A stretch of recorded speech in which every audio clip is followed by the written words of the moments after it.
2025年大阪・関西万博。命輝く未来社会のデザインをテーマに掲げ、大阪湾に浮かぶ人工島夢洲は世界中から訪れた人々の熱気に包まれていました。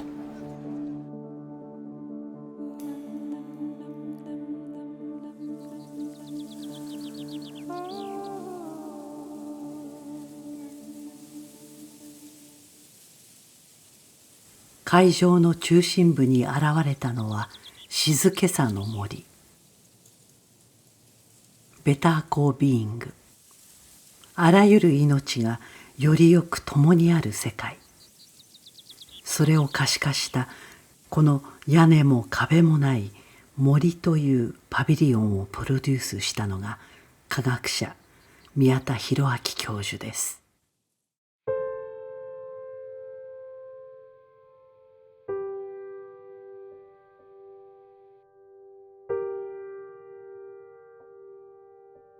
私自身がこういう取り組みをしたいなしようって思ったのはやっぱり高校時代にいろいろな本を読み、いろいろな人たちと対話をしながら、でもちろん大学においても自分自身が何を軸にして生きていくのがいいのかなっていうところがあって、でその時に一つはこれからの社会というのは絶対的な価値を低減明法的に立ち上げるっていうよりは、人と人、人と世界の間の中に立ち上がってくるものから共に大切なものを作っていくっていうことの方が自分としては飲み込める部分があったんですよね。こういう社会に変わっていくだろうと。でその時に自分自身がやはりそこに貢献する時に何がすごく大事になるのかっていった時の、一つのアプローチとしてやっぱりインターネットが特に発達してきた時期でもあり、やはり時代を大きく変えるこの技術だったり、あるいは学問とともに自分の考えっていうものを作っていくのが一番いいんじゃないかなっていうところで、自分自身がこの目指す未来を考えた時に一番この手段としてインパクトがあるというのか力を発揮できるものが、データだったりデジタルなんじゃないかなと。で自分自身自体がやっぱりもともとこういった新しい社会に対して一歩何か問いを開くようなことをやりたいっていうのがありました。私たちが日々の暮らしの中で残していくデータという膨大な痕跡。一人一人の過去の記録がつながり合い、いつしかそれは一つの大きな地図として人類の未来への道しるべとなります。今回も万博において、アートと空間っていうものを選んだのもやっぱそういう問いを開くっていうことですよね。確定的に言葉で伝えるっていうことももちろん必要なんですけども、やっぱり言葉だけではなかなか伝わらないところもあるし、この空間の中で問いを開くことによってそれがいつか誰かに伝わるかもしれないっていうところは一つの表現の形なのかなっていうふうに思います。やはり1970年の大阪万博もすっごい強烈な影響を残したんですよね、それが2025年においても少なくとも大阪を中心にした人たちは大きなインパクトを今受けてるのは間違いなくて、で私たちもデータからいろいろ確認してるんですけども、一番重要な体験としていろいろな未来を感じることができたっていう。で未来はもう確定的な一つではないと。昔はだから大国が提示する未来とかですね、そういった確定的な答えを見に行くっていう。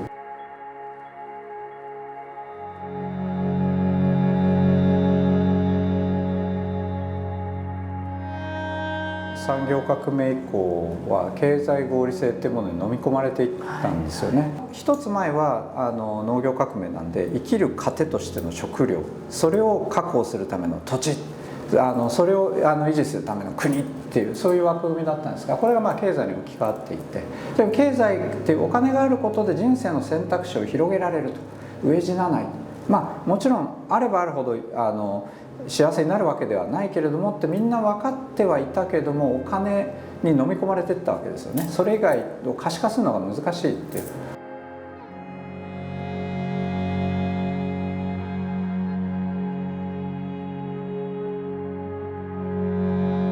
でお金を回せば豊かになれるんじゃないかって思いきや、これが分かりやすいところで言えば環境を蝕んでいたり、あるいはウェルビーイングっていう一人一人の心を蝕んでいたり、コミュニティを破壊していたり、なんというか平均化っていうものが個性を奪い、いわゆる街そのものってさらに加速させているっていう、短期の便利さっていうのが中期的にはもう最悪の回答になったりっていう、もうそんなことが世界中で起こっている中で、今一度未来っていうものを想像してどう共に歩むのかっていうのはやっぱ考えるっていうのが、万博の在り方なのかな。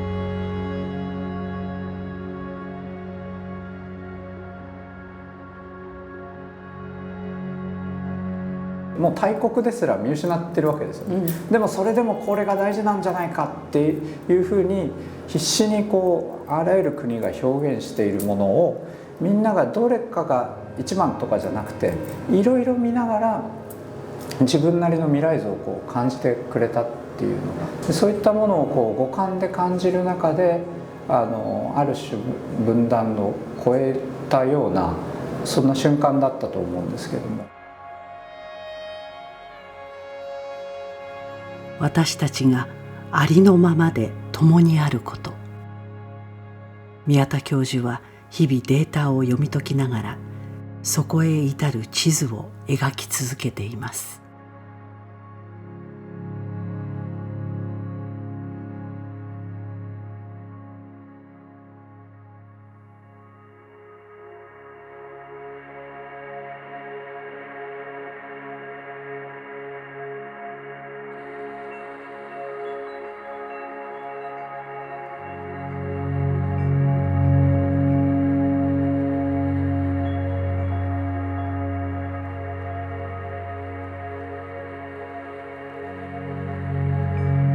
ダ・ヴィンチの「モナ・リザ」を見た時、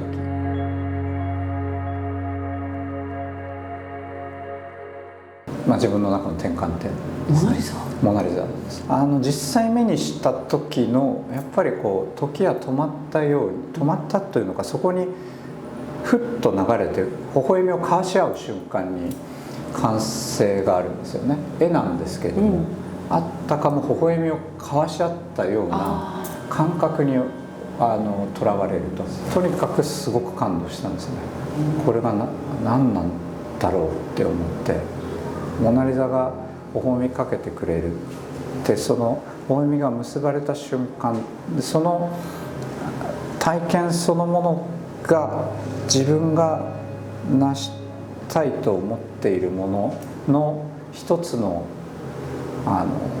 理想の形なんじゃないかっていう。でそれをなんて素晴らしいレベルでこの人は実現したんだろうっていうやっぱり感動、これが何なのかっていうことを考えた時に、彼のやってきた仕事を全部振り返って追ってったんですけれども、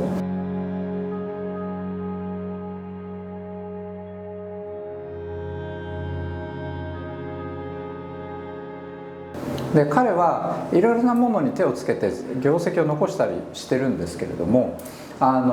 途中で飽きてやめちゃうんです。医学をやったり他の科学をやったり航空学をやったりいろいろやってるじゃないですか。でも実はそれが全部モナリザに結集してきていると。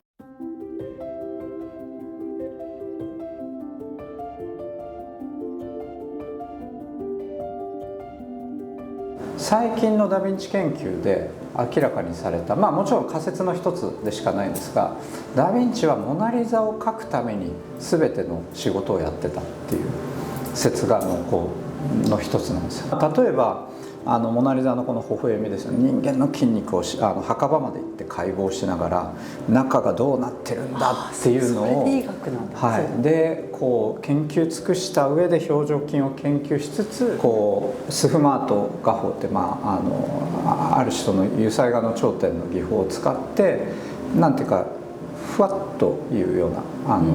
時間が流れるような、今でいうライブフォトのような感じなんですけど、それができた。であるいは超遠近画法ですよね。周りのこの景色っていうものをうまくぼかしながらでも今目の前にいる人と向き合ってるっていう感じが出るような背景なんですよね。これはもちろん私の仮説でしかないんですけど、普遍的なものって何だろうと、人にとって。でこれは人類が文明を作る前からあるいは今後いろいろな文明が発展していったとしても何が普遍的に残るかっていうと微笑みなんじゃないかと。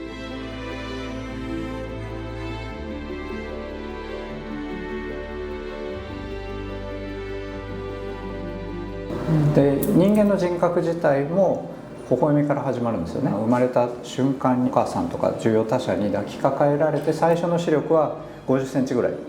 ですね。で目があって笑うっていうところから始まって、であるいは人と人の文化もポジティブな感情化して協力し合うっていうところからやっぱり人の文化営みの始まっていく。で今後やっぱり何か変化が起きたとしてもやっぱり微笑みの中で未来に共に向かっていくっていうことはすごく本質的なんじゃないかと。でそういった普遍的なものを彼は油彩画というアプローチで表現したんじゃないかっていうのは私の勝手な仮説だし、それ自身が私の哲学としての根本なんですよね。レオナルド・ダ・ヴィンチの描いたモナ・リザ。宮田教授は20歳の時に実物と対面し衝撃を受けます。科学、医学、そして芸術、あらゆる領域を横断していったレオナルド・ダ・ヴィンチの生涯。そのすべての仕事がモナ・リザの微笑みを描くというたった一つの目的のためだったとしたら、宮田教授もまたモナ・リザと微笑みを交わし合ったその瞬間からあらゆる境界を越えて人の在り方そのものを問い続けています。再び出会う未来ともう一度微笑みを交わすために。